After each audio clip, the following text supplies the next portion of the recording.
Srila Bhakti Siddhanta Saraswati Thakur Prabhupada says something about this.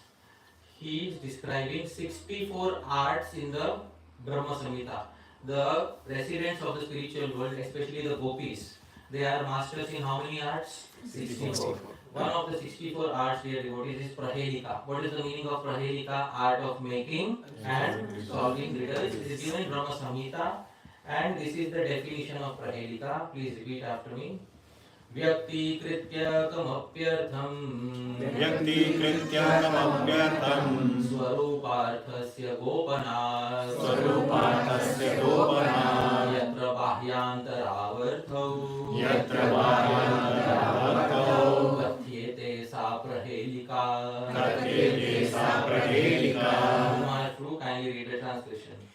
A statement which conveys two meanings, which hides the original meaning and expresses a completely different meaning, is known as prahelika, enigmatic riddle. Alright, where have we heard this definition, hiding the original meaning and giving a completely different meaning? What term is used for that, dear devotees?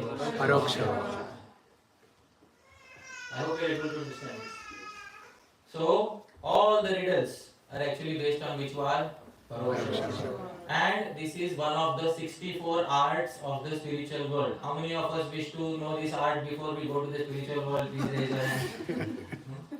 Only few? Everybody doesn't want to know, huh? Please raise your hand. Yes. So let's relish some prahelikas. How many of us would like to relish some Sanskrit prahelikas? Your devotees, alright. So let's begin with some Sanskrit prahelikas.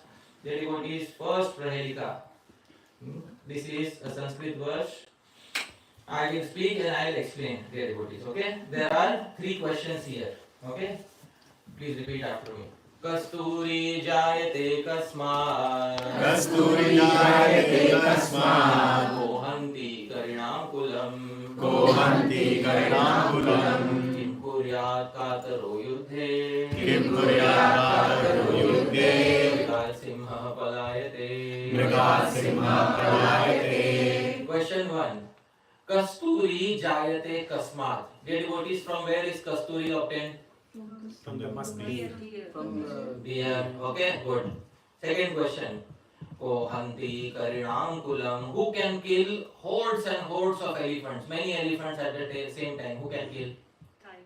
Tiger. Okay. Who's the king of the jungle? Lion. Okay. Third. Kim kuryat kataro yudhe. What does a coward do during a war? All these answers were given in the 4th line. Mrigat simha palayate. Mrigat, from a deer, the lion runs away. Have you seen a lion run away from a deer? What is that? The 4th line makes no sense. It's the complete opposite of what we have seen in nature. But the 4th line is the answer to the first 3 lines. What is that? Mrigat simha palayate. From the deer, the lion runs away. So dear devotees, the first answer is given in Mrigat. What is the meaning of Mrigat, dear devotees? From the deer. From where is musk obtained? From the deer. Who kills hordes of elephants? The lion. What does a coward do during a war? Runs away. So the answer is given in the 4th. This, dear devotees, is Prahelika. Alright? This is from the literature Subhashit Ratna Bhandagaram, a collection of 10,000 Sanskrit verses arranged in various topics. Very wonderful collection, Subhashit Ratna Bhandagaram. This is Prahelika. Are we happy with one or should we do more? More. Alright, dear devotees, let's go to another. Apado duragami cha. Apado duragami cha. Saksharo na cha panditah. Saksharo na cha panditah. Amukah sphuta bhakta cha. Amukah sphuta bhakta cha. Yo janati sa panditah. Yo janati sa panditah. Apado duragami cha. Dear devotees, here the hints. It doesn't have feet but it travels a great distance. Alright? Second. Saksharo na cha panditah. It contains many words, but it is not learned. So, it doesn't have feet, but it travels a great distance. It contains many words, but is not very learned. Third, Amukah sphuta bhakta cha. It doesn't have a mouth, but says a lot. Yo janati sa panditah. One who knows is a pandit. Bolo. Man. Mind. Okay. Afwa. Huh? Afwa. Rumor. Rumor. Okay.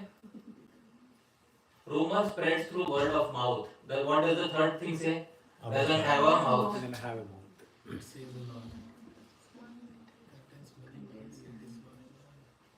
Dream. Thoughts. Okay.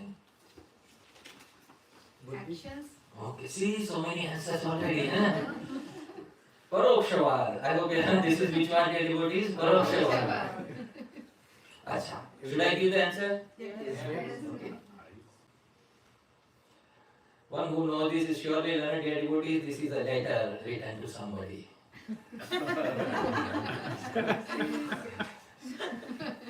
Apado duragami cha. It doesn't have feet but travels a great distance. Saksharo nacha panditah. It has many words in it, but it is not a pandit. Amukha doesn't have a mouth. Sputa vakta cha, but speaks a lot. Yojana is a panditah. What is it, dear devotees? It is a letter.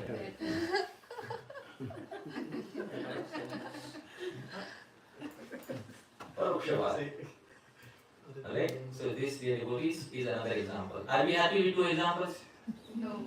Should we do more? Yes. Of course, we should do more, dear devotees. Alright, here is another example.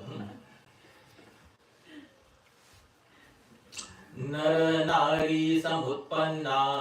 Nara nari samutpanna. Shastri deha vivarjita. Sastri deha vivarjita. Amukhi kurute shabdam. Amukhi kurute shabdam. Jatamatra vinashyati. Jatamatra vinashyati. This is a difficult one. Only one who knows the answer already will be able to guess. Otherwise, it's difficult. Okay? Nara nari samutpanna. She is born from the contact of a male and a female. First. Second. Sastri deha vivarjita. She is a lady, but she doesn't have a body of her own. Okay? She is born from contact of what? Male and female. But does she have a body of her own? No. Amukhi kurute shabdam. She doesn't have a mouth but creates a sound. And jatamatra vinashyati. She dies as soon as she is born. Bolo.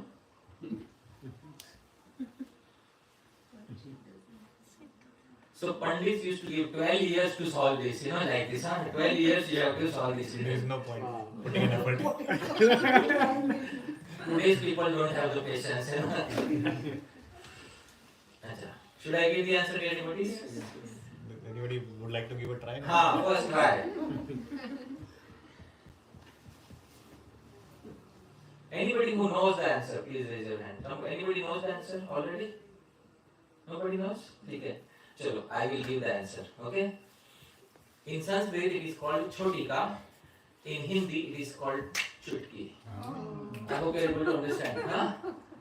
Nara nari samutpanna. Dear devotees. It is born from the contact of angushtha. What is angushtha, dear devotees? Thumb. Thumb is pulling. What is pulling? Masculine.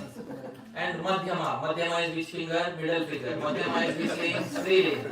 So it is born from the contact of a man and woman. But Sastri deha vivarjita. Does she have a body of her own? No. Amukhi. She doesn't have a mouth, sputa vakta, but makes a loud sound. And jata matra. As soon as she is born, she is destroyed. I hope you got the answer.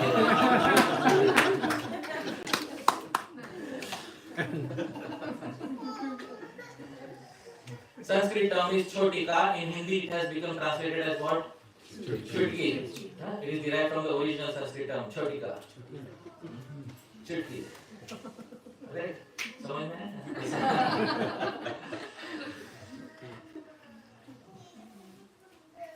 Okay. Are we happy with this or more? More.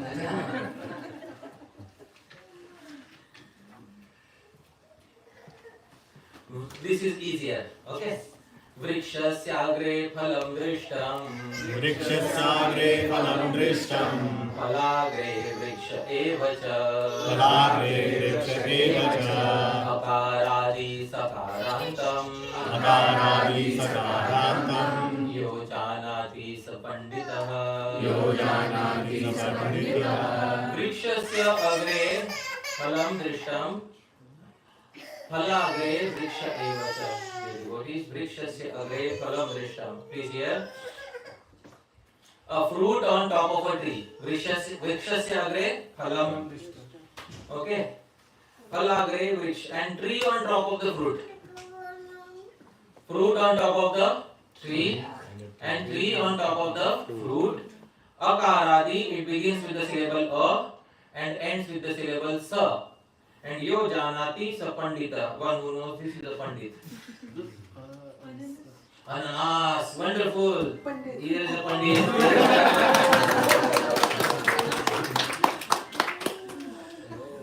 Isn't it? Everybody is.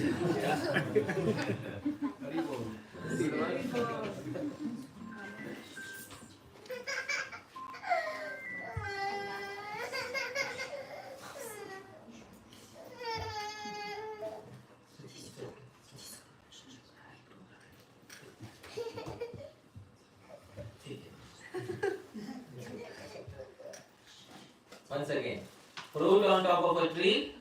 Tree on top of the fruit. It begins with the syllable a and ends with the syllable sa. One who knows this is a what? Pandita. What is the answer here? What is? Acha, in Mexican language, what is this known as? Ananas. I hope you are able to understand. Vedic culture was once present everywhere in the world. I spoke of this yesterday. Ananas. Only in the English language they changed it completely. Pine apple. Because in the English language all fruits were apple. Tal fruit, ice apple. Custard apple. Kapitha, wood apple. Ananas, pineapple. Well, that's it. I hope you are able to understand. So therefore, they got in English it got a different name, but the actual Sanskrit name is what? Ananas. Even if you go to the superstore and if it is written in Mexican, they will write ananas. Yes, this is what it is. Alright? Not only the fruits, even the phones are also apples. Yeah. Here is a kavi. Not me, my wife's name is Kavi.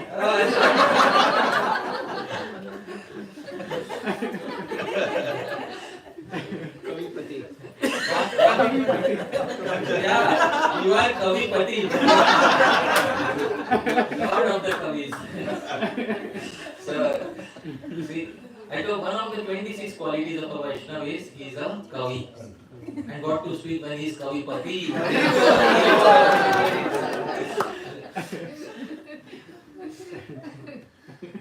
So, wonderful, devotees. Alright, should we pause there or should we have more? More. Alright, so we are not happy with this. I think everybody is liking it, especially children. Yeah, Sumashit Ratna Bhandagara, wonderful collection, dear devotees, of verses. Alright. Next. Krishna Mukhi Namarjari. Krishna Mukhi Namarjari. Vichivagna Chakrini. Vijivagna Chakrini. Panchabhatrina Panchali. Panchabhatrina Panchali. Yojanati Sapandita. Yojanati Sapandita. Last line I don't have to translate. Krishna Mukhi, on her face she is dark. On her face, her mouth is black colored. Na Marjari, but she is not a cat. Her face is black, but she is not a cat. Dvijiva, she has how many tongues? Two tongues. Na Sarpini, but she is not a serpent. She has a black face, but she is not a cat. She has two tongues, but she is not a what? Serpent. Panchabhadri, she has 5 supporters. 5 individuals supporting her, but she is not Panchali. Who is Panchali, dear devotees? Draupadi. Yo Janati, one who knows, is Pandita.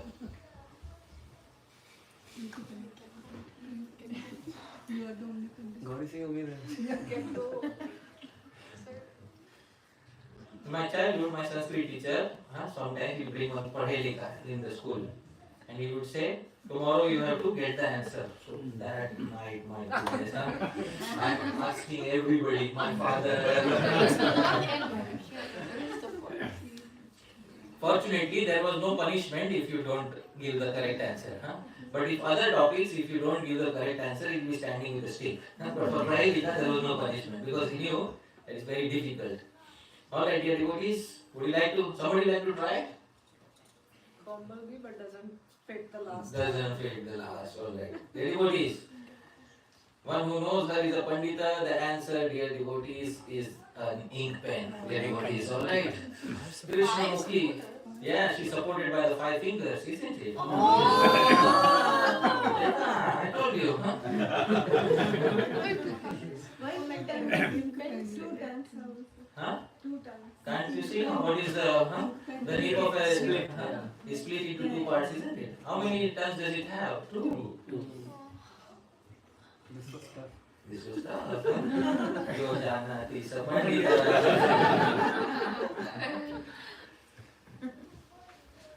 People have forgotten these Yeah. fountain pens. Yeah. They cannot even imagine. Ledger and fountain pen all are gone. Yeah. Alright. So she's blackish at her mouth, but she's not a cat. She has 2 tongues, but she's not a serpent. She has 5 supporters, but she's not Draupadi. And she is a Lekini. Lekini is what? An ink pen. Goloka mein everyone just keep asking puzzles to each other. That's a very important question.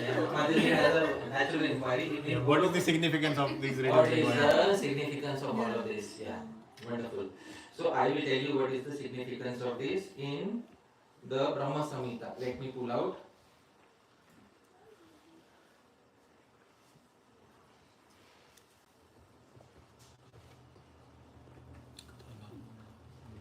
Brahma Samhita 556.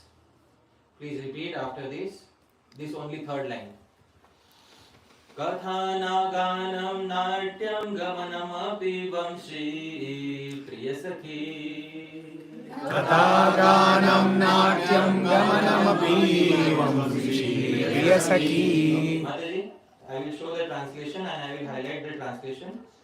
Please read the highlighted translation. Every word is a song, every gate is a dance, the flute is the favorite attendant. In the spiritual world, every word is a song. I hope you are able to understand. And songs are of infinite types. One of the types of songs is Prahelika. Am I giving you paragraphs or verses? Verses. Verses. When Advaita Acharya sent to Chaitanya Mahaprabhu, did he send a paragraph or a verse? Verse. In the Rig Veda, was a paragraph or a verse? Verse. With the bull having 4 horns. In the spiritual world, most of the time people speak in terms of poetry. And poetry can be of many types. One of the types of poetry is Prahelika. What is one of the types? Prahelika. It's not that all day they are just doing Prahelika. It's not that. Pura din pahelya guzar dete. It's not that. But it is a very important part of the culture of the spiritual world. It's a very important part. So what do you do in the spiritual world if question is asked? Many devotees will say we render service to Krishna. Alright, that's a good answer, huh? But how do you render service to Krishna? Because every word is a what? Song. And then you should know the culture of the spiritual world. So this is a slight introduction, to the culture of the spiritual world. So does that indicate that we should practice, like we should learn? If you have time, definitely. I made the presentation because I also have to practice. So, if you have sufficient time, you can practice any or all of the 64 arts. I told you, Prahelika is one of the how many arts? 64. All 64 arts can be used in the seva of Bhagavan. So, in order to understand Prahelika, you will have to see the literature of the Goswamis, how Radha Krishna are, speaking in terms of Prahelika, and then gradually you will come to understand how they interact with each other. That will be success of life. To understand the interactions of the spiritual world is the success of life. And at the moment of death, if you are meditating on one of the Prahelikas and you leave your body, when you open your eyes, you find yourself in the direct presence of Sri Radha Krishna, isn't it? With the answer given to you. So this is the success of life. Where is it mentioned that Krishna loves Prahelika? That's what we started with. So we started with that. Should I show you the verse again? Wonderful, huh? I should show you the verse again. I love Paroksha Vaad. Yeah, in what Mataji, context please read the translation. the Vedic seeds and mantras deal in Paroksha Vaad, and I also am pleased by such confidential descriptions. Yes. I am pleased by such confidential descriptions. So Bhagavan is pleased by which word? Paroksha Vaad. So it's very important to understand this. Okay. So we did Aranas, we did this. Okay. Oh, next one. Alright? Chalo. Please sing after me. वृक्षाग्रवासी न च पक्षिराज वृक्षाग्रवासी न च पक्षिराजस् त्रिनेत्रधारी न च शूलपाणी त्रिनेत्रधारी न च शूलपाणी त्वद्वक्त्रधारी न च सिद्धयोगी त्वद्वक्त्रधारी न च सिद्धयोगी जलं च बिभ्रन्न घटो न मेघः जलं च बिभ्रन्न घटो न मेघः. अरे वाह, Mataji knows already. Vrikshagradhari, it stays on top of the tree, but it is not a great bird. Nacha Pakshi Raja, Trinetradhari, it has how many eyes? 3 eyes, but it is not Lord Shiva. Tvadvastradhari, it is covered in tree bark, but it is not a yogi. Jalam Chavibran, it carries water, but it is neither a cloud nor a pod. Dear devotees, what is it? Coconut. That is what it is, dear devotees. नारिकेल फलम. Maybe you know that is Pannad. This is an easy one. मंडी वाला opportunity चला गया. First opportunity.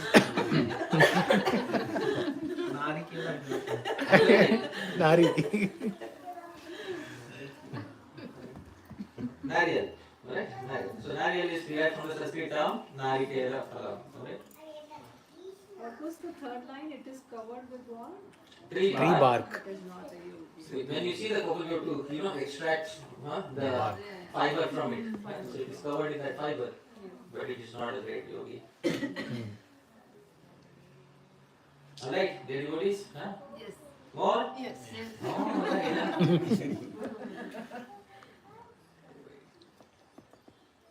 So this is done.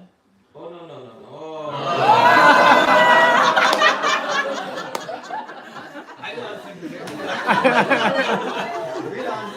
I saw the first and I thought I replicated it. It doesn't have the Pandit one. Vrikshagravasi na cha pakshi jatis. वृक्षाग्रवासी न च पक्षिजातिस्. He stays on top of a tree, but he's not a bird. Trinam cha shayya na cha rajayogi. तृणं च शय्या न च राजयोगी. He rests on straw, but he's not a great yogi. Suvarnakayo na cha hemadhatu. सुवर्णकायो न च हेमधातु. Goldenish in color, but is not the metal gold. Pumsascha namna na cha rajaputraha. पुंसश्च न च राजपुत्रः. He is a male, but is not the son of any particular king. Dear devotees, what is it, dear devotees? The king of all the fruits. Mango. Mango. Dear devotees, this is आम्र. Amra. From Amra comes the Hindi term. What is the Hindi term? Alright, so this is what it is. Chalo. Wonderful. Chalo. Now I am not going to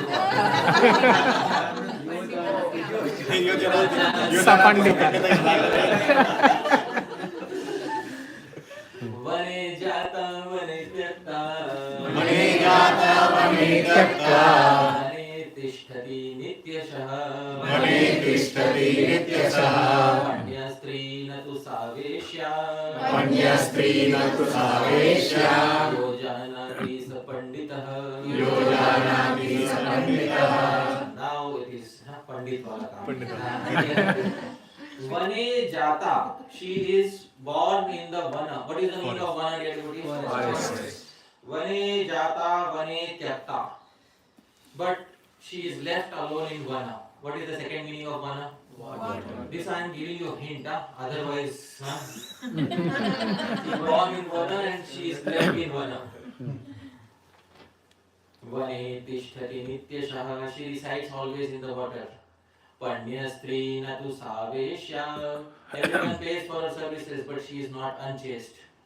Yojanati. Oh, very wonderful, huh? If I would have not given the hints. In Sanskrit, what is the term for boat? Nauka. Dear devotees, what is the term? Nauka. The answer, dear devotees, is Nauka. Nauka is masculine term or feminine term? Feminine term. Alright, so Vane jata vane tyakta Vane tishtati nityashah Vane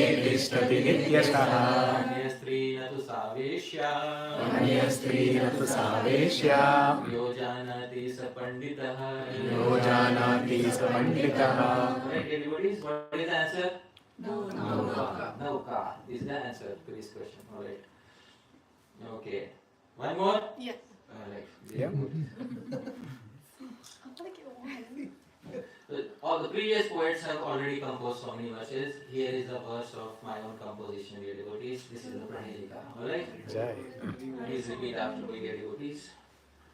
Kamayasti tu ya vritti Keshavam tarpayanti ye Kamsam nanasha vai Krishnaha Kodandaha prabalo hare Alright, there are 4 questions here, dear devotees. Alright, so you have to give the answers. Kamaya asti tu ya vritti. Kamaya asti tu ya vritti. Which tendency of human is known as Maya? False identification. False identification, okay. Huh? Ego. Pride. Okay, ego. Wonderful. Second question. Shavam ke. Who are the individuals who satisfied Shava? You know what is Shava? Dead body. Shava bolte hain Hindi mein, huh? So, who are the individuals? K. Shavam tarpayanti. Who satisfy a dead body? Okay, don't worry about it. Don't worry about it. Okay. We'll go to the third question. Kamsam nanasha vai Krishna. Whom did Krishna destroy? Kamsa. Wonderful. Again, the answer was in the question itself. yeah. Here it is. Thumbs up. Kodandaha prabalo hare. Which chastising weapon of Hari is very severe? Kodandaha. Kodandaha. Here it is. First answer is Kamaya asti. Kamaya asti. The tendency for sense gratification is known as what? Maya. Ke shavam tarpayanti. Who satisfies a dead body? Ke shavam tarpayanti. Those who satisfy Keshava. Here it is. Kam sam nanasha vai Krishna. Who was destroyed by Krishna? Kamsam nanasha. Krishna destroyed whom? Kamsa. Kodandaha prabalo hare. Kodanda is also known as what? Bow. So Kodanda is the most severe weapon of Bhagavan Sri Krishna. Very good. So this is an example of what? Prahelika. So we should also from time to time try to compose something new. In any language we can compose. There's not, you're not restricted to Sanskrit. We should all try to write some poetry for Bhagavan. Because as I told you, Brahma Samhita says something. What does Brahma Samhita say? Every word is a song. So we should try that. At least we should be able to write some songs for Bhagavan. It may be in any language. Language is not a barrier for writing songs. Whichever language you are proficient in, dear devotees, you can write a song for Bhagavan, a small verse for Bhagavan from time to time. But the feeling should be based on the authentic teachings of the Guru Parampara. I hope you are able to understand. So we should learn the philosophy from the Guru Parampara, and our feelings towards Bhagavan should be based on the authentic teachings of the Guru Parampara. Then you can write a small song. And Srila Prabhupada said, I have started this BTG magazine so that devotees can write their realizations. He said about BTG magazine. What was the purpose? So that devotees can write their realizations. I will see here. Prabhu, can you read what Srila Prabhupada says here in this? Yeah, this highlighted one. Prabhu. Try to write more and to have it published. If you like, I can send you more topics to write poetries about and to versify into the German language. In which language? German language. Try to translate articles for a German edition of Back to Godhead, which you can arrange to be printed in Hamburg as they are printing a French edition from our Montreal center. So, Prabhupada wanted, I'll give you the subject matter. You write poetry in which language? German. So that devotee to whom he is writing is obviously German speaking devotee. So similarly, for all of us also, we should understand what the Acharya wants to indicate. So don't remain without writing some poetry. Writing poetry is one of the most absorbing Krishna conscious meditation that one can have in a day. Alright, you may spend half a day writing 4 lines, but that half a day is very well spent because you spend half the day in direct Krishna consciousness. Dear devotees. Alright? Chalo. One last, dear devotees. This is from the 10th canto of Srimad Bhagavatam. Alright? And this is from the very, the essence of the 10th canto is in the 5 chapters of the Rasa Leela, where Bhagavan played on his flute and he invited all the gopis to come. When all the gopis came, at that point of time, Bhagavan said, "Why have you come here?" He said, You have to see how crooked this person is. After inviting them in the middle of the night, he said, "Why have you come here? You are ladies of good homes. Please go back." Did the gopis agree to him? No. They persisted. And then Bhagavan agreed, and then there was the biggest dance, which lasted for an entire night of Brahma. And that dance is known as Rasa dance. What is it known as? Rasa dance. So what is Rasa, dear devotees? It is a circular dance in which the gopis and Sri Krishna, one gopi and Sri Krishna, one gopi and Sri Krishna. So they all formed a circular group and they danced. This is known as which dance? Rasa dance. The devotees, when it comes to the Rasa dance, there is one very nice devotee poet, commentator on the 10th canto, Sri Hashuri. He wrote a very wonderful verse about this dance, dear devotees. This verse is in the form of a prahelika. Please repeat after me. Kesha mukta guno mukto. Kesha mukta guno mukto. Nagutam suratotsave. Nagutam suratotsave. Chitram mukta punar mukta. Chitram mukta punar mukta. Mukta sumanaso picha. Mukta sumanaso picha. In this wonderful dance, Kesha Mukta. What is the meaning of Kesha, dear devotees? Yes. Of the gopis were what? Mukta. What is Mukta? Liberated. Kesha Mukta. Guno Mukto. Guno. The strings of their clothes were all what? Liberated. Na Adbhutam Suratotsave. Nothing surprising about it. But what is surprising? Chitram. What is surprising? Mukta Punar Mukta. Even the Muktas. What is the meaning of Mukta, dear devotees? Pearls. Got Mukta. Liberated. Mukta Sumanaso Picha. Even the Sumanas. What is Suman? In Hindi we have the term Suman. What is the meaning of Suman? Flower. Even the Sumans got liberated. What is the meaning of Suman? Flowers. Nice verse, dear devotees? Yeah. Yes, no? Yes. But I told you this lecture is what? So why will I give a straightforward one? There is something behind it, dear devotees, isn't it? Would you like to know? Yeah. Dear devotees, once again. Kesha mukta guno mukto. Kesha mukta guno mukto. Nadbhutam suratotsave. Nadbhutam suratotsave. Chitram mukta punar mukta. Chitram mukta punar mukta. Mukta sumanaso picha. Mukta sumanaso picha. Kesha mukta, dear devotees, the term Ka refers to Brahma and Isha refers to Shiva. Kesha, Ka, Isha, Ka and Isha together become what? Kesha. Kesha, Mukta, Ka, Brahma and Isha. Who is Isha, dear devotees? Shiva. Mukta, two people got liberated immediately. Who were they? Brahmaji and Bhagavan Shiva. Guna, Mukto. On seeing the last dance, even the Guna, the modes of material nature felt that we were what? Liberated. They which bind everybody, even the modes of nature felt that we got what? Liberated. Now Adbhutam. Nothing surprising about it, such a wonderful dance. Chitram. What surprises me?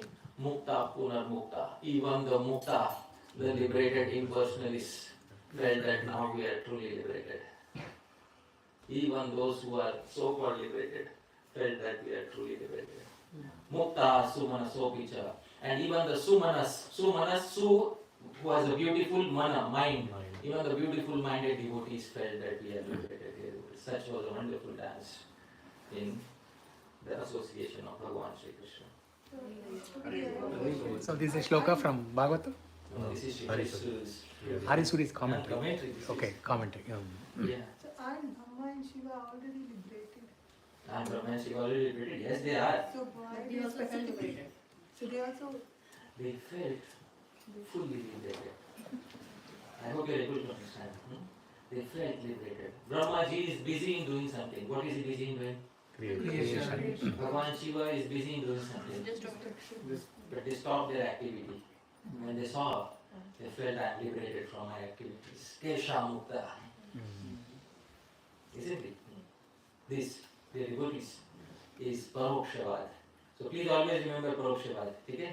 आसमान में कितने तारे थे? कितने सारे बाल थे? ठीक है? हाँ. Never forget. So, thank you very much, dear devotees. Yadatra skaritam kinchit vidvam saha purayantu tat. Yadatra saushtavam kinchit tat gurorevo menahi. Yadatra skaritam kinchit. It's possible I might have made a mistake while speaking this, but if I made any mistake with one your learned devotees, purayantu tat. Please correct any mistake. Yadatra saushtavam kinchit. But if there's anything nice, even a single slide, a single verse, a single line, a single word, a single alphabet, or even half a syllable, if it was nice, please remember, Tad Guru Reva. It belongs to my Guru Janas, may nahi. It doesn't belong to me. Thank you very much, dear devotees. Srila Prabhupada ki jai. Hare Krishna. His Grace Hari Parsha Prabhu ki Ananta Koti Vaishnava ki jai. So Prabhu, you are the host. I once again like to thank you and Mataji. Thank you so much. Thank you so much for kindly opening the doors of your home and inviting us. I also like to thank Srinivas Sharan Prabhu for wonderfully hosting me at his home along with Kalindi Priya Mataji. And also dear devotees, I'd like to thank all of you for kindly coming here and giving your most valuable time to hear what I have to say. So Prabhu, do we have time for Q&A or should we pause here now? We have Q&A. Oh, we have a lot of time. Yeah, We have a lot of time. we have lot of time and they all have lot of questions. They have been writing down the questions for last 6 months. Oh my goodness. It reminds me of one thing, Prabhu. Yeah. One time I was going from Mumbai to Pune and there was a brahmachari who said, I want to come with you. So I said, okay, you come with me. Okay, I had no idea what is coming up. Okay. So I booked his ticket along just next to me. So I am sitting, I am Japmala and Hare Krishna. Then he asked me, Prabhu, are your rounds over? So I said, last round is gone. After I finished, I was peaceful, thinking now I will sleep for 2 hours. Okay, Prabhu, your rounds are over? Yes. So Prabhu, he opened his computer.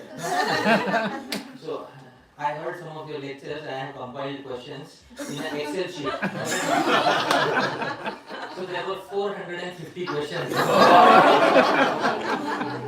4 times what Yaksha asked. 4 times what Yaksha This is asked. Paroksha Vaad. So Prabhu, then You can optimize Prabhu. yeah, 450 questions. Should we change your flight probably?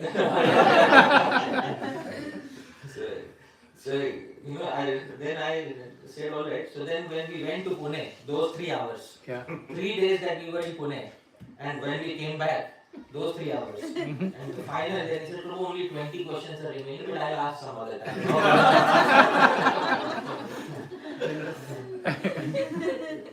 But I'm okay. Let's have a few queries here. If anybody wants to ask something, please raise your hand. You start with your question. my question. Yeah. About the mantras.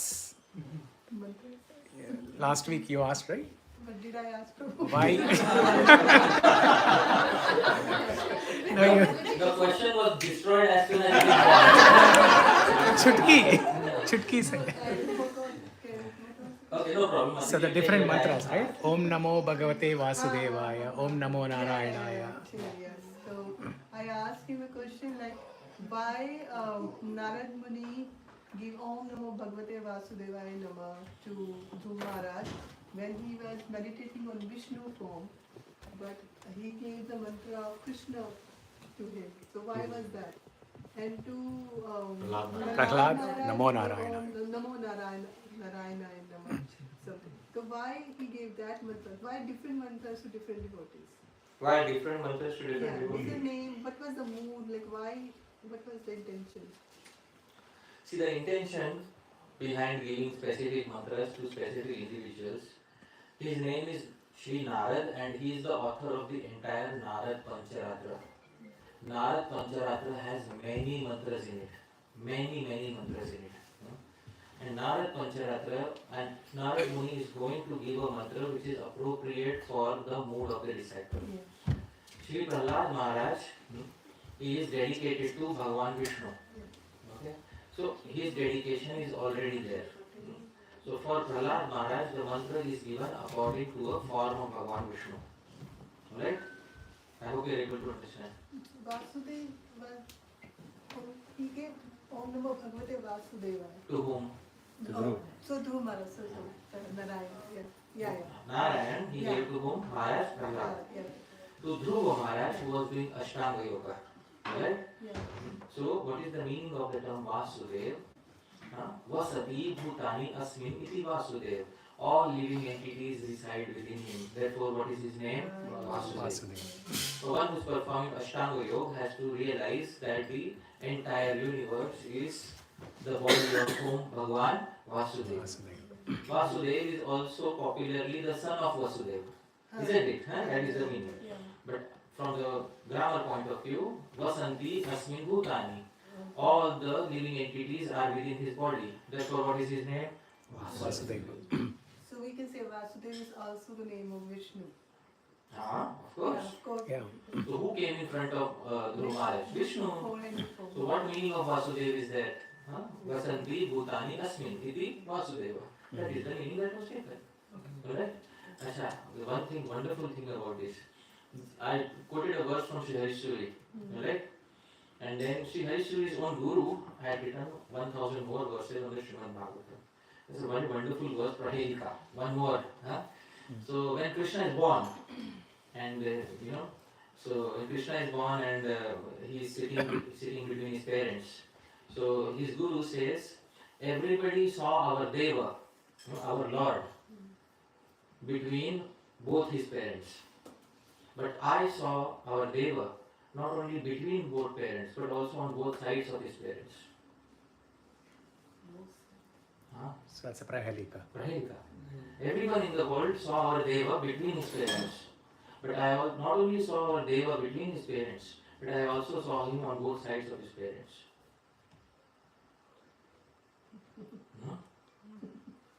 Because Vishnu exists everywhere. Alright, then he said, I saw him everywhere. They said, not only did I see him between his parents, I also saw him on both sides of his parents.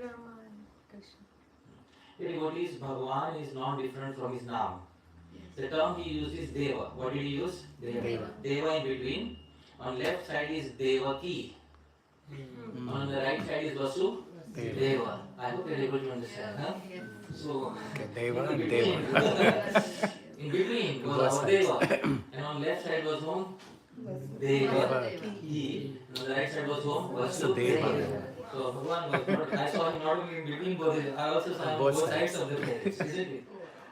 So these dear devotees, these are wonderful Prahelikas that poets have composed in the past. Alright, so wonderful. Yeah. Anybody else? Yes, Madhuri. What is the difference between expansion and incarnation? Can you give us the example? How both are different from each other? Wonderful.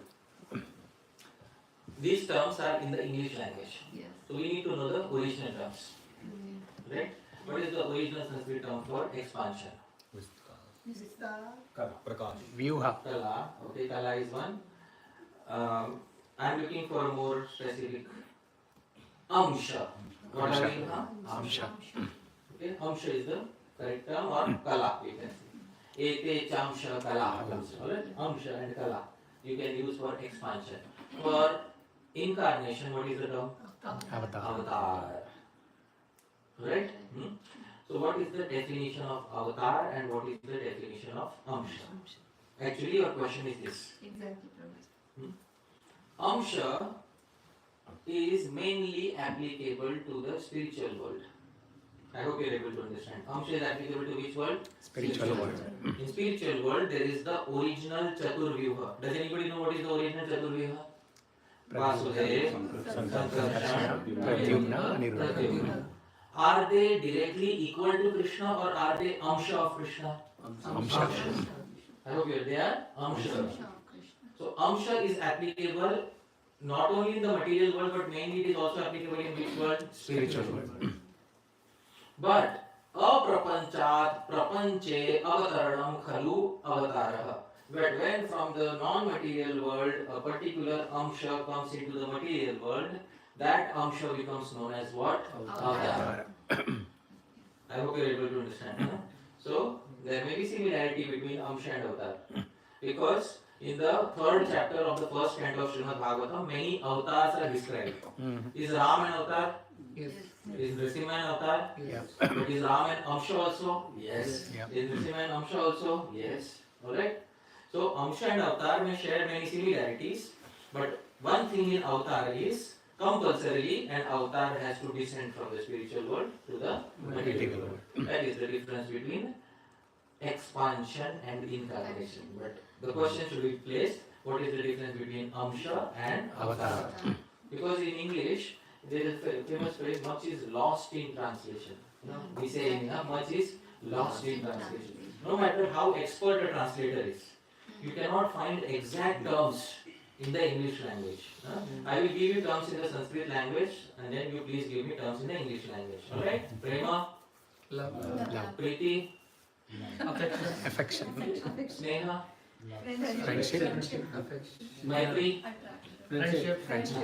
Maitri is friendship. Pranay, Love. That's love. Anurag, Request. Attraction. Anurag is praying. Attraction. so Nice. if it is not clear, I will give another example. Murli, Vamshi, Venu, सब flute ही है, मगर if all masala is garam masala, and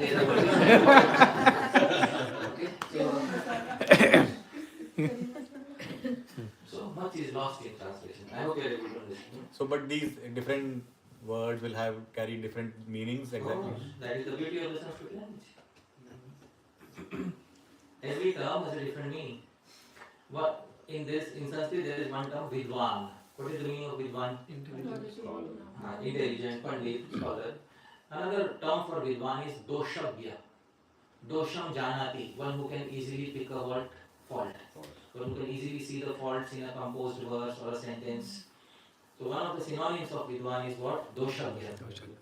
One who can easily see what are the faults that are. He may not point out, but in his mind he can know that what is the fault in something written like this, right? So that is what is vidwan, doshagya. So doshagya carries a different sense, and vidwan carries a different sense. Pandit, panda asti asya iti panditah. Panda is good intelligence belongs to him. Therefore, he is known as what? Pandita. Alright, so this is. Prabhuji means Radharani is Ansha and Avatar both. Radharani. Radha Sri Radha Sri Radharani. is not belonging at all to Vishnu Tattva. There are three tattvas. Please repeat. Vishnu Tattva, Shakti Tattva, Jiv Tattva. These are the three primary tattvas. There are others, but these are the three primary. Shri Radha belongs to Vishnu Tattva or Shakti Tattva. So why are we giving her names of Vishnu Tattva? Her categorization is different. Okay.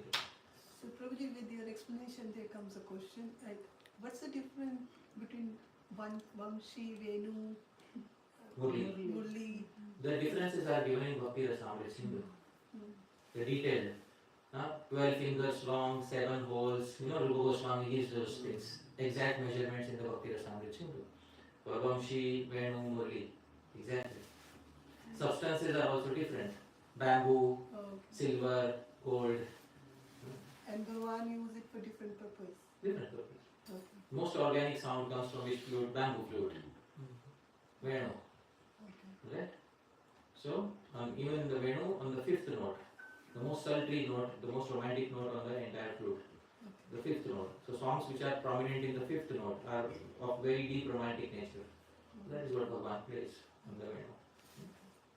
I hope that answers your question. Alright. Anybody else? Prabhu, I have one question. Yeah. Yesterday's class you said that for Kali Yuga, tantras are the best possible way to attain spirituality. Tantras are the main way. Main way. Yeah, that. So, and also you gave a little explanation that why Bhagavad Gita, even though it is a Sar of Vedas, we can still fall under the Tantra's realm because part of Itihas. But Itihas is also spoken by Bhagavan. Like you said, the shlok you were saying about Upanishad, Vedas, Itihas. So then in that case, it's still. Is it part of the original four Vedas or is it the fifth Veda? Like Ashwin Prabhu said, it is which Veda? Fifth Veda. What is the difference between the four Vedas and fifth Veda? Question arises. Isn't it? Yeah, fifth Veda. Yeah, fifth Veda. All right. You said, or he said, sorry. Your name, Prabhu? Adi Purusha. Adi Purush Prabhu said, sorry. Adi Purush Prabhu said, Itihas Puran is fifth Veda, which is correct. And the original four Vedas are different. What is the difference between four Vedas and fifth Vedas? I have heard that Jiva Goswami says it's a chest. So when Vyasadeva divided, initially the four Vedas were there. Whatever was left over was called as the fifth Veda. Alright. Itihasa and Purana.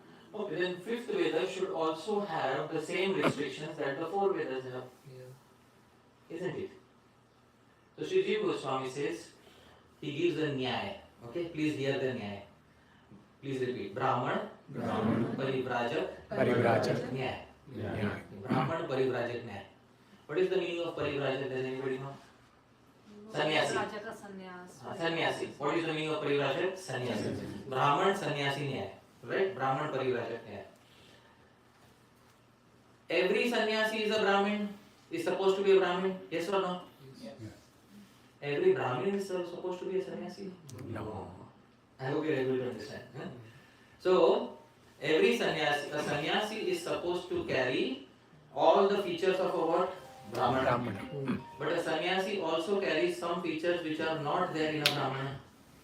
I hope you are able to understand. So, this is known as what? Brahman, Parivrajak, Nyaya. So, Itihas and Puran carry the essential qualities of the four Vedas. But Itihas and Puran also carry some special qualities of their own, which is they are accessible to everybody. I hope you are able to understand. This is known as which Nyaya? Brahman, Parivrajak, Nyaya. So according to Brahman, Parivrajak, Nyaya, they are the four Vedas, but they are also having their own unique characteristics. Okay? Yes. So similar question to yesterday. So the Vedas were spoken by Bhagwan when he was breathing. Not spoken, just emanated. And so when were the tantras? When did they come? When the world was created, Bhagavan Shiva manifested in the world. He manifested the tantras. Prabhu, yesterday's morning lecture where we were talking about कि we will not get love of Godhead. So I was thinking of two things. One is No, I did not. We will not get. no. अगर नहीं मिलता. If we don't get. If we don't get. Yeah, if we don't get. So what I was thinking is that we also say that chanting or any one of the devotional service in which chanting is the most potent one. When we chant, it is for we will get love of God, and that is the effect of chanting. And in fact, in second canto, there is a verse of steel-framed heart, right? So, मतलब अगर chanting अच्छे से कर रहे हैं, तो we should get the love of God, right? Krishna may decide not to give us, but there is a good chance with chanting we will get it. When you are uttering Bhagavan's name, there is a condition. And that condition is summarized in one line. I will show you on the screen.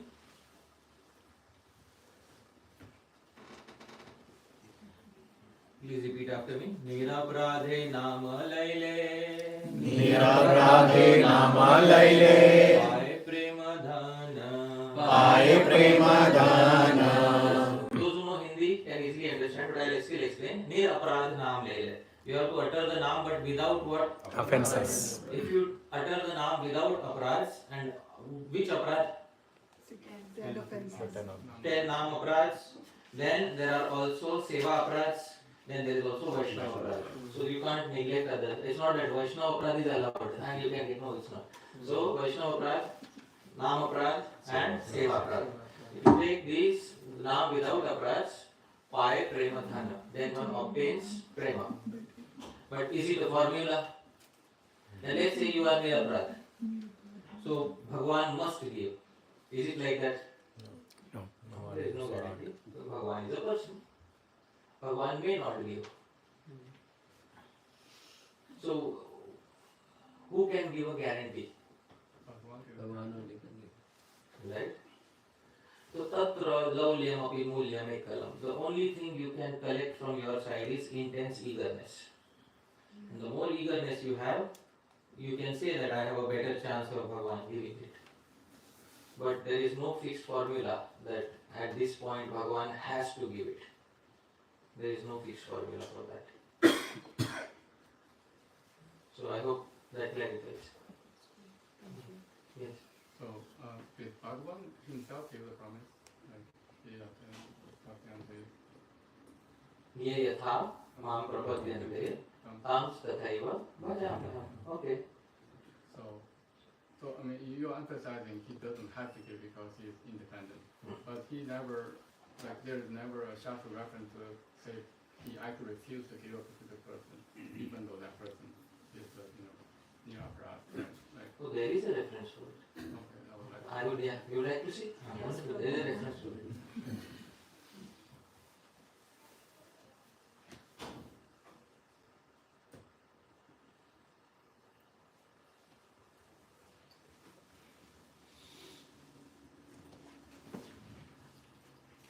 Bhakti Rasamrita Sindhu 1135. Sudurlabha. Please repeat after me. Sadhano gairana sangai. Sadhano gairana sangai. Alabhya suchiradapi. Alabhya suchiradapi. Harina chashvadeyeti. Harina chashvadayeti. Vidhasasya sudurlabha. Vidasasya sudurlabha. Sudurlabha. What is the meaning of Sudurlabha? Bhakti is Sudurlabha. What is the meaning of Sudurlabha? Very rarely perfected. For how many reasons? Two. Alright? It's very easy to enter, but very difficult to perfect. What are the two reasons? Sadhana ughair. Augha means a big quantity of sadhan bhakti. Somebody may decide today, I will, from today onwards, I will perform big quantity of sadhan bhakti. But anasangair, there is no genuine sneha. There is no asanga, there is no sneha there. Alabhya, forget about it. You will not attain. Suchiradapi, even if you do for a long time. This is specified also in Chaitanya Charitamrita, this first point.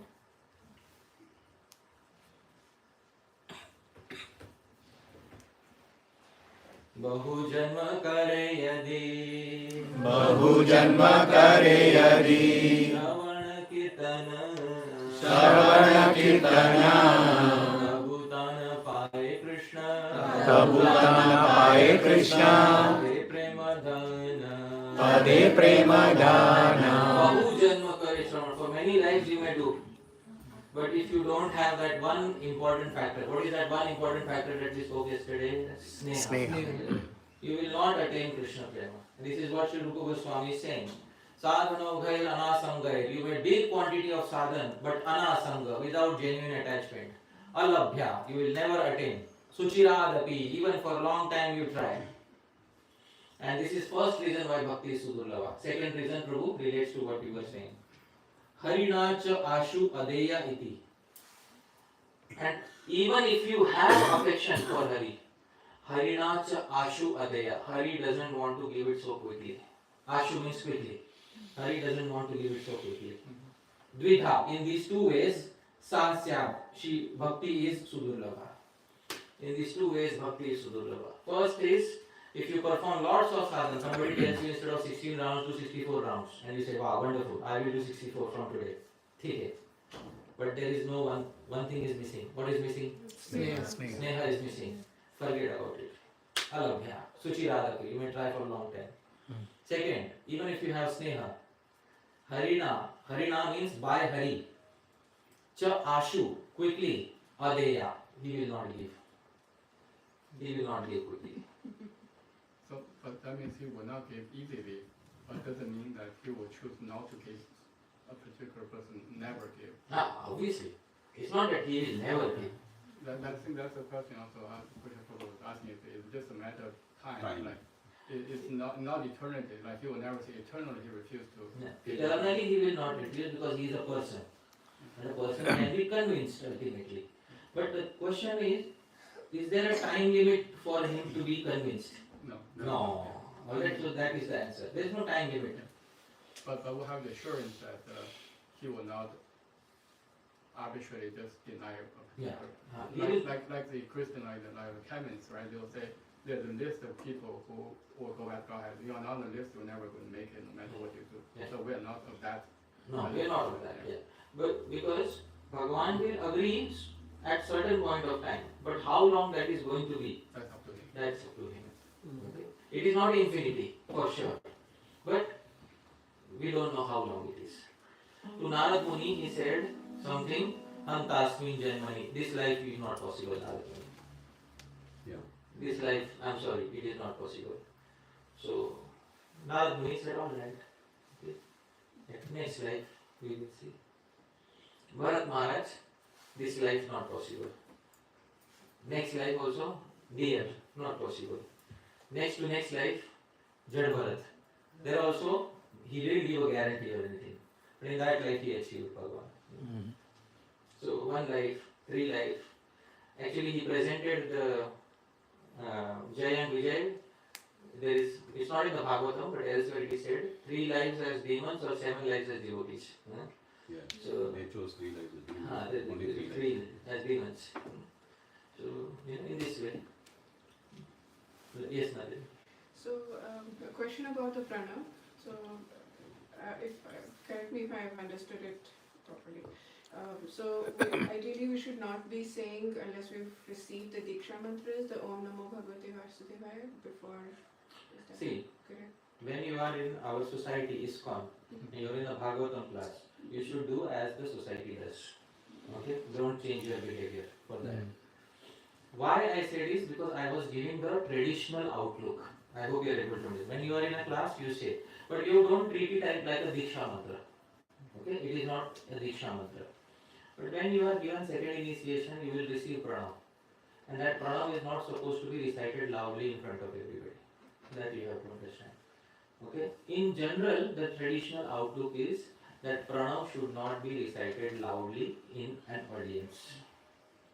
In our society, we make an exception when we say, we begin the Bhagavatam class. But that should be treated as an exception. And it should not be made the rule. Okay. So then we also do Om Agyantimirandhasya. The original verse is Anushtup. Agyanatimirandhasya. There is no pranam before that. In our society we add it. Agyanatimirandhasya Jnananjanashalakaya Chakshurunmilitam yena Tasmai Shri Gurave Namaha. Isn't it? Is there pranam before the verse? If you add pranam, it will be 9 syllables on the first line. And the meter will break. But we add because we like to put pranam at the beginning of everything. There is a reason why pranam is placed at the beginning of everything. Omkarascha shabdascha bhavetau brahmana pura kantham dhitva viniryatau tena mangalika bhau. Sri Vishwanath Chakravarti Thakur, in his commentary to the first canto of Srimad Bhagavatam says, at the beginning of creation, 2 syllables spontaneously came out of Sri Brahma's throat. First was pranam, second was atha. What was the second syllable? Atha. And therefore these 2 are placed at the beginning of all works. These are auspicious. So, athato brahma jigyasa. Yoga, atha yoga anushasanam. I hope you are able to understand. No? So, atha and pranam are placed at the beginning of literature because they originally came from the throat of Brahma during the creation. Okay, I will show you that verse also so that it becomes easy to. The reference I would like to give, Sri Vishwanath Chakravarti Thakur, gives it in the first canto Srimad Bhagavatam commentary.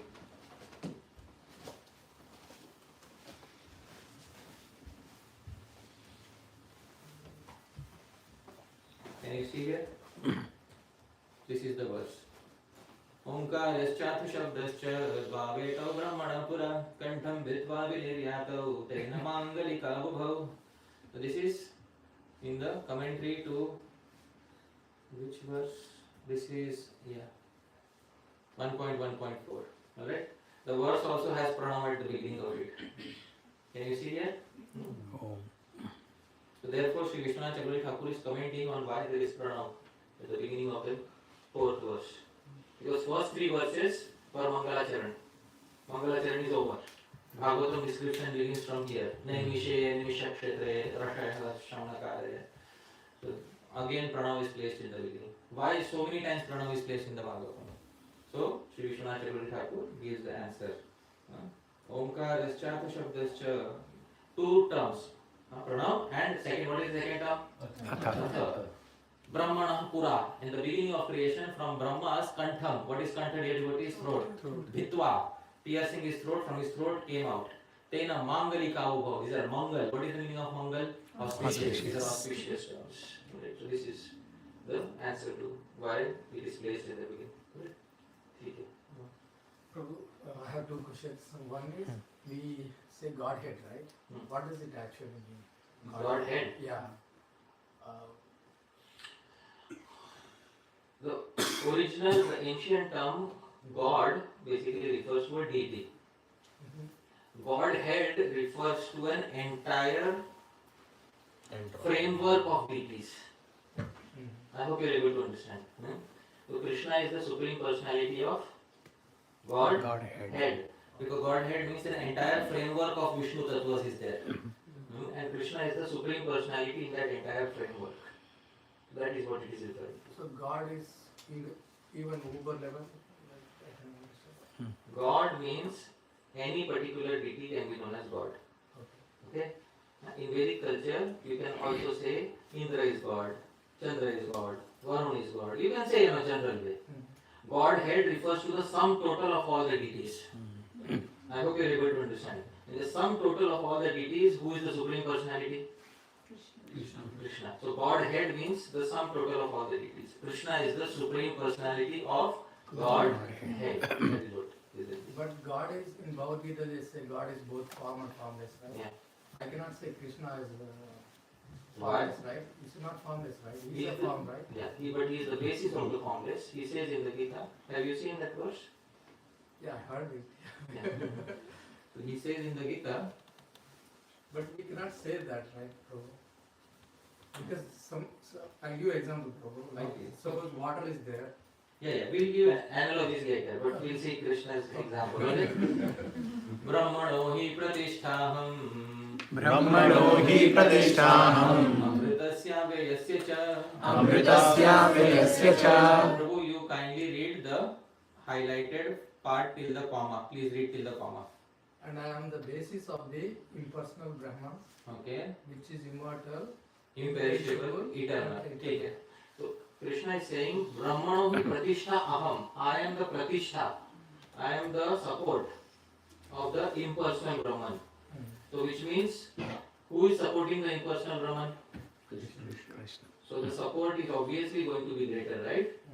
So Krishna is the supreme personality. Even between impersonal and personal, there is superiority and inferiority. So who is superior, the personal form or the impersonal aspect? The personal aspect. Very good. Second question, Prabhu. Because you were giving example analogy, so before we get into all the logic, I should show the direct pramana here. Yeah. So second question is, so to get liberated, right? There are so many deities you said, right? Group of deities. Right? Some people choose Vishnu, some people choose Brahman, right? Lord Ganesha. They have the ability to give liberation, or it's, suppose some people also worship Krishna, right? So if some people liberated from Krishna, is it higher, superior, or if some people liberated from Vishnu is liberated? Who has the power and is there any difference that liberation? So one of the names of Vishnu or Krishna is Mukunda. What is his name? Mukunda. Mukum means mukti, he gives. So he gives mukti, therefore he is known as what? Mukunda. Mukum is a term for mukti. Muktim, dadati, he gives. Therefore he is known as what? Mukunda. There is no doubt about the fact that Mukunda, Bhagavan Sri Krishna, can bestow liberation. There is also no doubt about the fact that Bhagavan Shiva can also bestow liberation. Right? There is no doubt. Because both these are belonging to the category of Bhagavan. They are belonging to which category? Bhagavan. Other Devi Devatas, we often don't call them on the same category as Bhagavan. Alright? So they can impel you towards mukti. They can inspire you towards mukti. But finally, giving mukti is in the hands of Vishnu Tattva. Alright? And Vishnu Tattva, there are primarily two, Vishnu and Shiva. These two are capable of giving liberation. They can independently give liberation. Other Devatas have to finally approach one of these two in order to help you get liberation. Alright? So, other Devatas also have their power, but their power is to bring you closer to these two. So then Chaitanya Prabhu in this all we can act as a gurus. They are making to get liberation from Krishna. They cannot give the so Chaitanya Prabhu is there. Chaitanya Mahaprabhu is directly Sri Krishna. Directly It's an incarnation of Sri Krishna. Okay. So if I pray to Chaitanya Prabhu, I get liberation. You can get much more. He will not allow you simply liberation.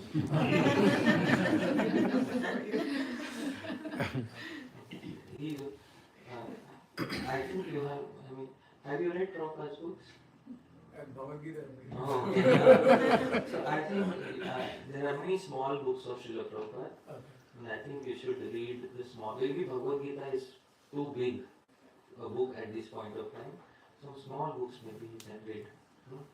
Small books, many things will become clarified.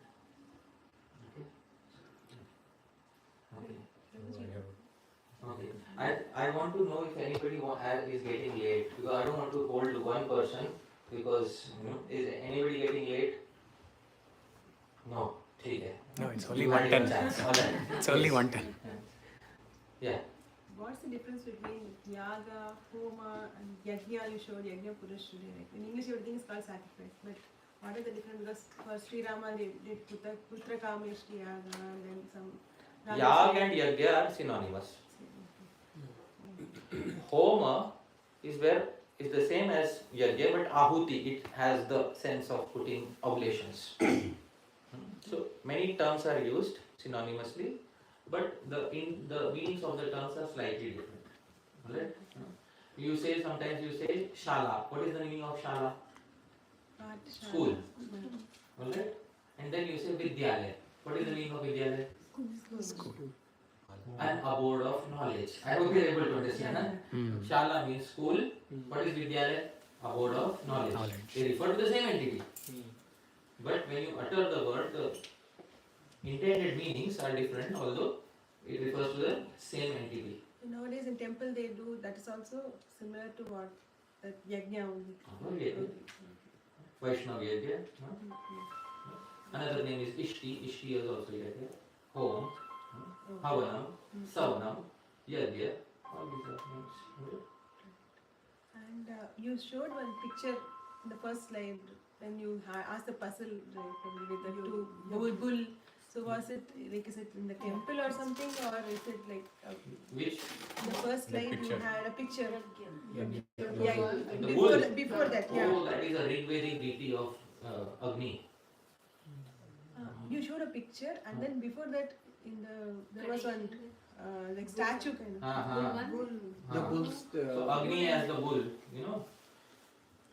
First. This one, na? Yes. Is it in a temple or how? Yeah, it is. I think this is a Vedic deity which is still staying. But it has been established that it is Agni, one of the deities of the Veda, depicted as a bull. There is this exact representation I was not able to find in the image. I hope you are able to know, because nobody has drawn till today.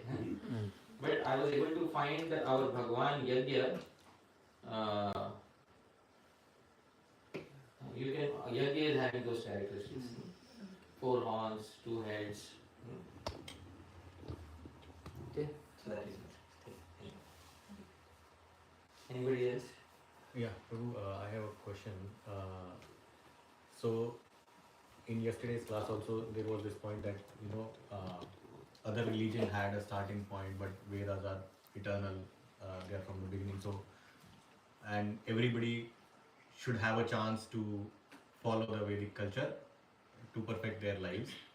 And we also say that the highest form of bhakti is worshipping Radha Krishna, right?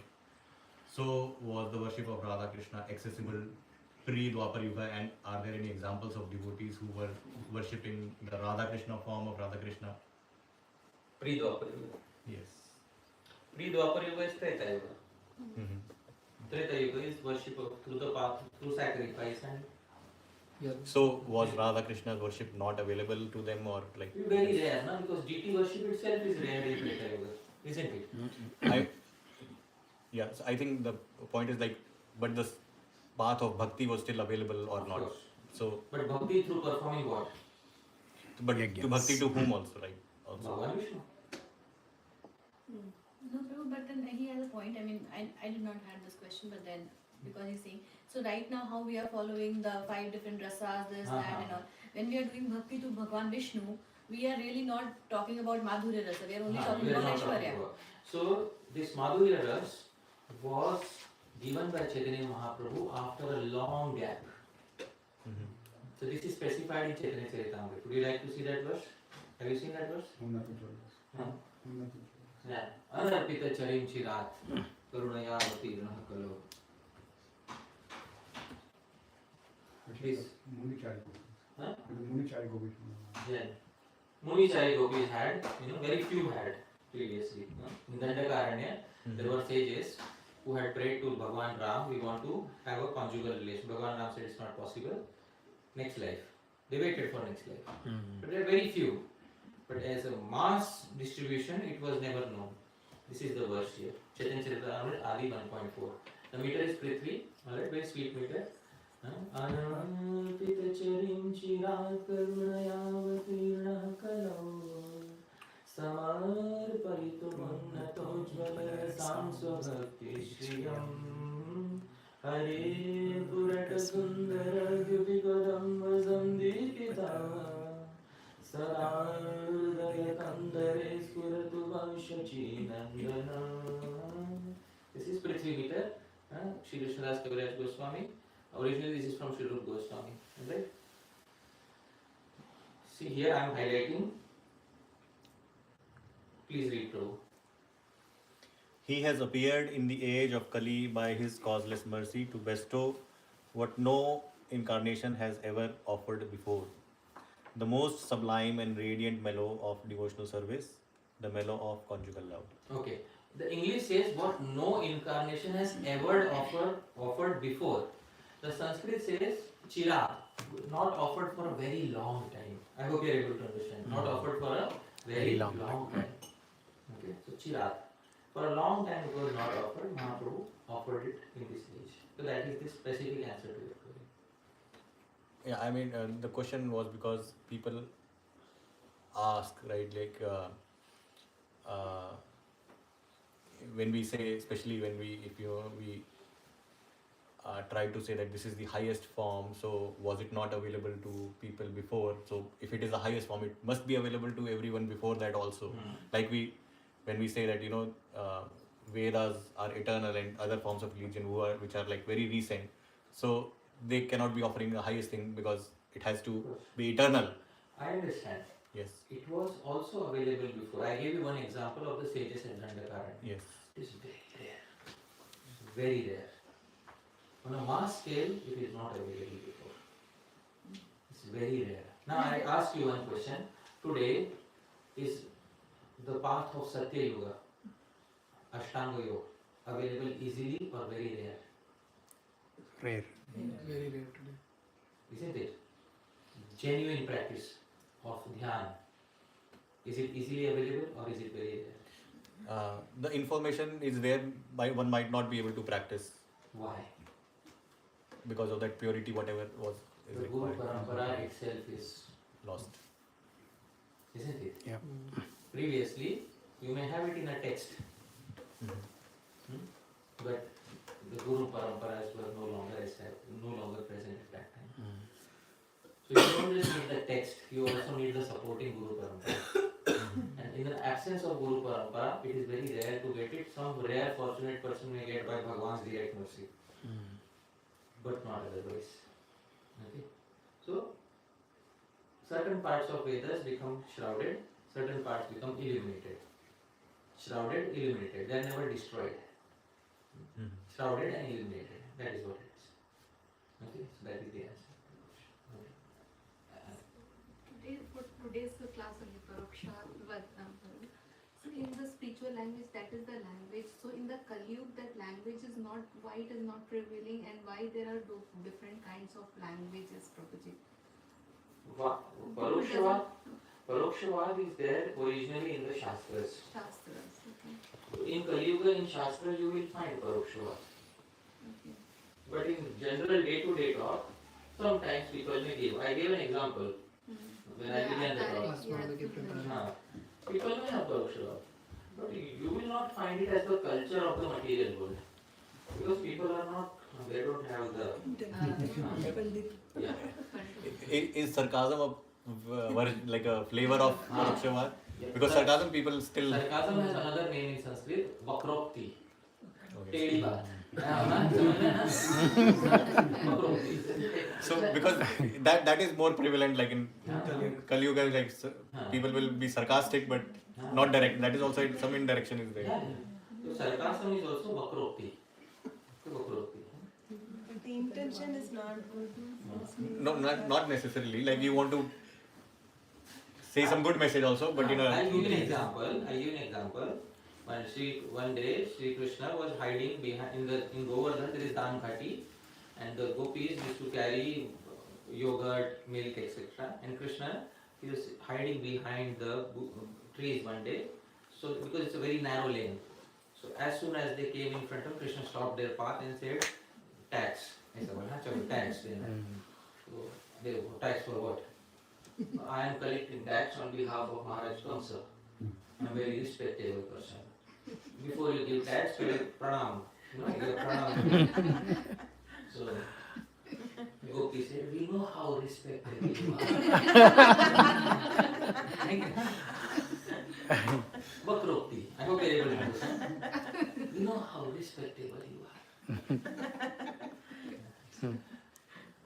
There's a very nice pastime there. If we have 2-3 minutes, we can show that. Right? Yeah. You see? Yes. Okay, wonderful. These are the gopis.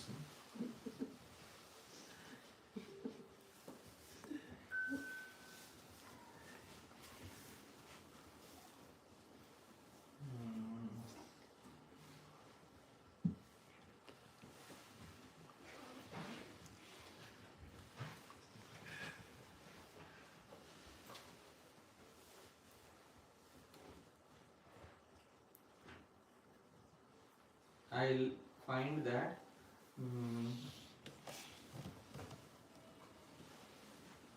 yeah.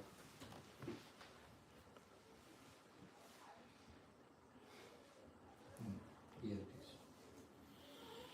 Alright. So Bhagavan stops their way. Alright, you can see in the painting. It is very narrow lane. This is called Dan Ghati. What is it called? Dan Ghati. Gopis are carrying. And Bhagavan suddenly from behind the bushes comes, stop. Right?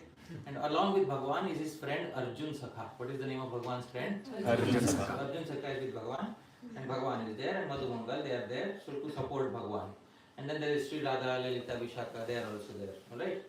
So Subal Sakha says, alright, first and foremost, you should all pay respect. Chalo, come, Sukha, towel collector, chalo, all of you pay pranams. So Vishaka laughed and said, "Yeah, we know very well how much respect worthy, this prince of cowherd is. But today we have taken a vow, we are carrying fresh butter to the fire sacrifice of, there is one Rishi Bhaguri Muni, we are carrying to the fire sacrifice of Bhaguri Muni.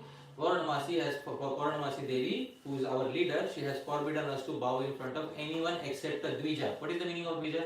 Brahmana. That time Krishna's ceremony, thread ceremony had not happened. Krishna's thread ceremony happened when he went to Mathura. Alright? तो ये तो ब्राह्मण भी नहीं है, इसको क्या पढ़ाना है? Not even Brahmin, not white body. छोटा बच्चा, इसको like this. I hope you are able to understand. ऐसा थोड़ा the mood is कल का आया हुआ हमसे प्रणाम मांगा. समझ में आया ना? This is the mood with which they are saying like this. You have to understand what is spoken behind the words. Okay? So, then Arjun Sakha comes and says, well, our toll collector has also taken a vow. And you have also taken a vow. So, there is no harm, both respectable vow takers and pay obeisances to each other. So, you begin by first paying obeisances, then he will also pay. Then latter is not going to happen. First you pay obeisances, then we. So, Lalita Sati says, so all of you have to repeat after me. What vow? What vow? Suddenly Krishna jumps in and says, you repeat what I say, okay? Nityam abala rudra vijayasana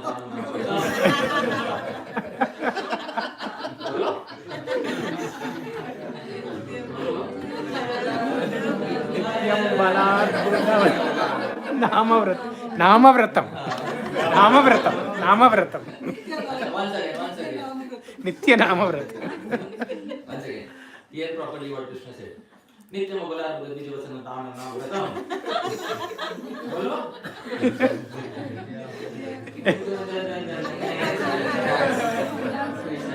Bhagavad Gita श्लोक का एक line पढ़ने के लिए श्लोक का एक syllable This is Rupa Goswami has written Dan Keli Kaumudi. This is from Sri Rupa Goswami's Dan Keli Kaumudi. Right? So I'll give the meaning. Okay? Now I'll break it down so it's easy.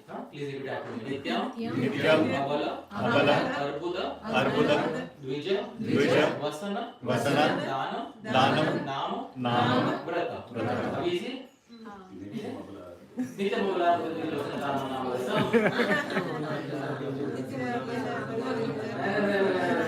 नित्यमबलाल Budh द्विजवासन Danam नामव्रतम. Chalo.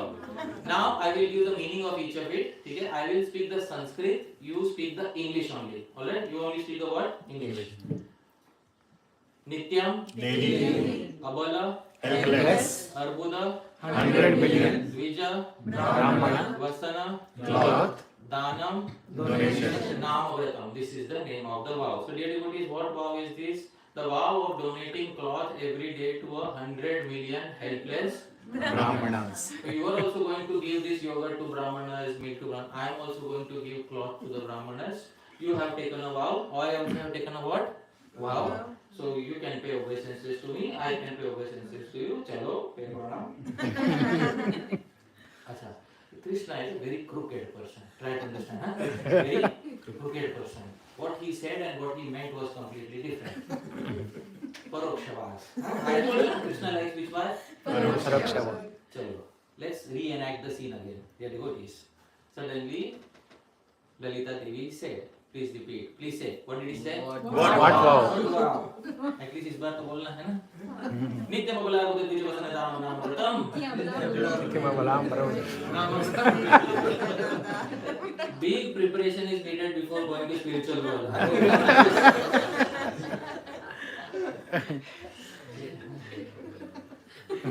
Chalo.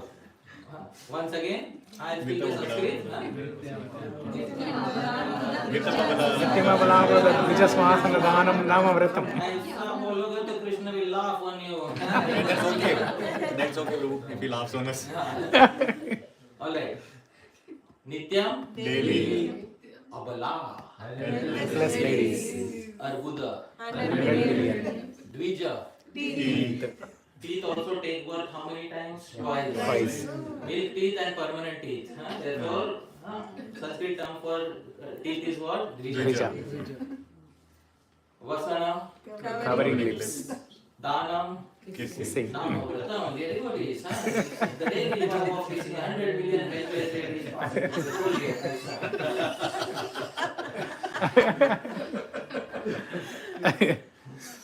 अभी बोलो है ना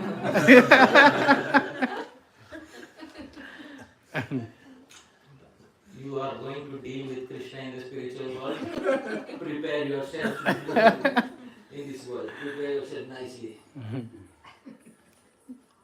ऐसे जाओगे only, huh? Krishna is the supreme personality of God. ऐसे नहीं होगा भाई. Only with this knowledge you enter. Huh? Krishna, I only know one thing. What? You are the supreme personality of God.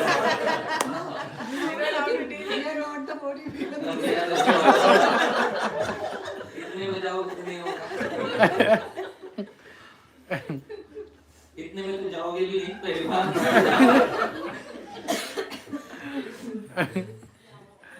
So, Paroksha Vaad. I hope you are able to understand what Bhagavan said and what he meant. Sri Radha understood. Very graspable. I hope you are able to understand. So, even she understood. Every day, every morning we give gali to Krishna. Ashrishya padaratam pijastuvam adarshana paramatam karotuva yatha tatha vavidhatu Lampate. Arey wow. Every morning you are giving gali to Bhagavan, isn't it? Lampat किसको कहते हैं बोलो बोलो. लंपट मतलब हिंदी में? हाँ लंपट हो. Lampad is lampad. नहीं. No. I don't know. No. But very loose character. Loose character. Loose character. Loose character. नहीं उसको लंपट. Every morning you are going to temple. No. What are you saying to Krishna every morning? So this is our Braj Bhakti is like that. थोड़ा गाली होना चाहिए. गाली is necessary. Shiji Goswami says गाली is very important part of spiritual world. ठीक है? Holy, there is no holy without गाली. Alright, these devotees, huh? Wow, beautiful. Wonderful verse by Shiji Goswami. Please repeat. Narmanga gali rudaka kshipayantra yukte. Narmanga gali rudaka kshipayantra yukte. Dandi prapatana nivartana keririti. Dandi prapatana nivartana keririti. Kanta kriti vyati krita grahanam sakhinam. Kanta kriti vyati krita grahanam sakhinam. Sahayakam yudhi babhau harihorikaya.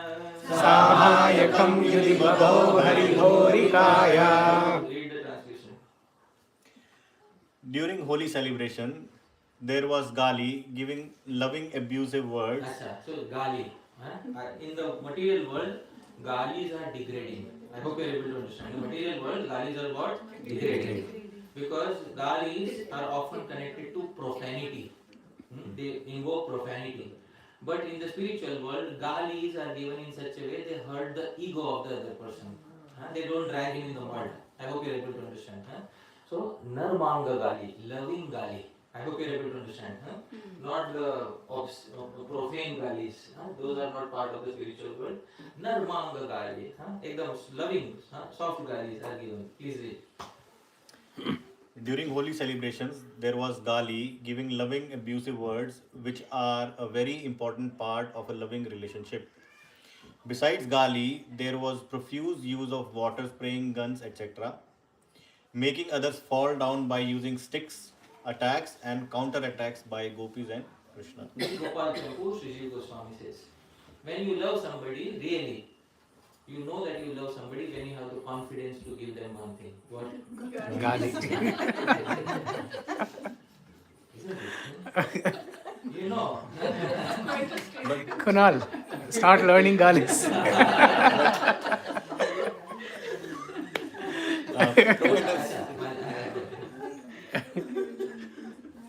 I'll give you an example of gali. You want to hear an example of gali? थोड़ा गाली देता है. ठीक है?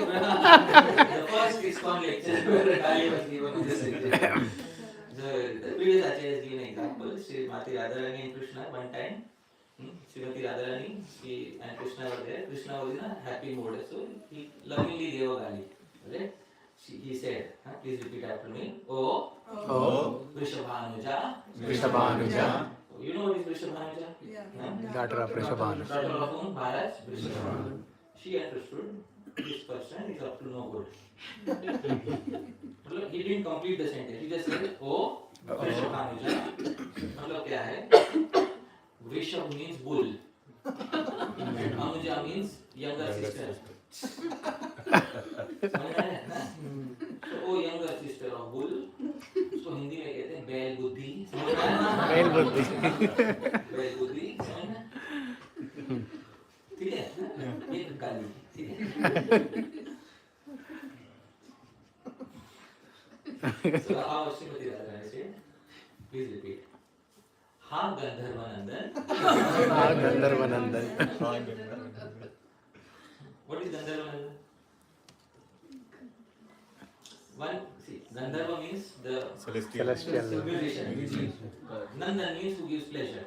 So by playing of flute, he gives pleasure to whom? Even the Gandharvas. musicians of the heaven. So his name is what? Gandharva Nandan. गंधर्व कहते हैं गधे को भी. समझ में आया? Donkey is also known as Gandharva. Oh Gandharva. Oh pleasure giver of the donkeys. It plays good sound actually. This is Gali. So during Holi celebration there was what? Gali. So you have to understand. In material world, galis are used to degrade others. In the spiritual world, galis is used to hurt the ego of the other person. Loving galis should be there. There is a difference in the culture. That's what we will take material world ka galis and give. So that should not be done. Alright? Yatha tatha va vidhatu lampato. Lampat. Gali, soft gali. Part of the spiritual world. Okay? You are giving every day? Almost every That's missing from the translation though. Like we read the translation, but the Lampato is not in there. Yeah. Debauchi. But not in the translation. It says debauchee. Yeah, debauchee. Let me. Not in the one way.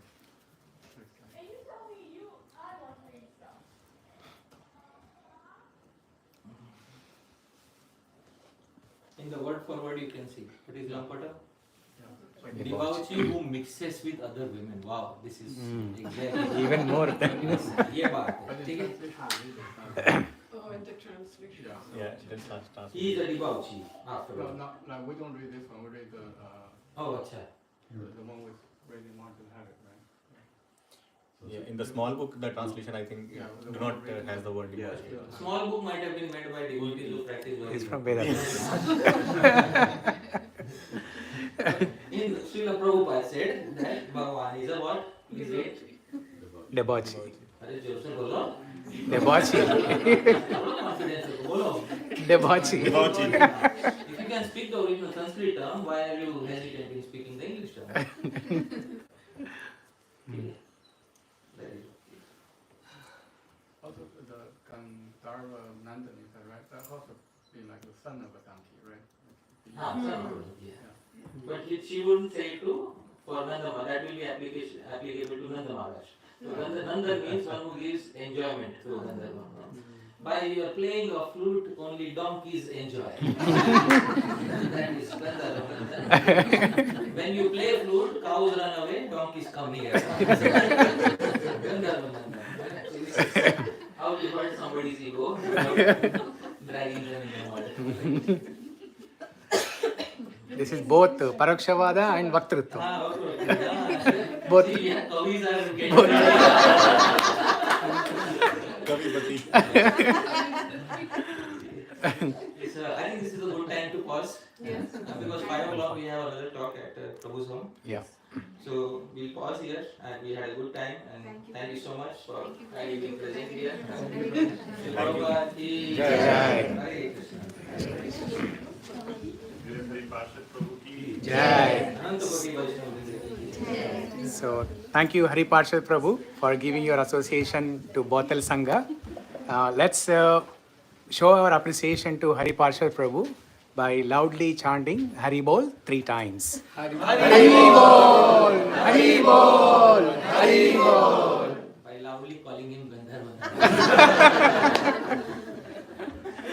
So, Prabhu, if you are giving pleasure to us, then we are the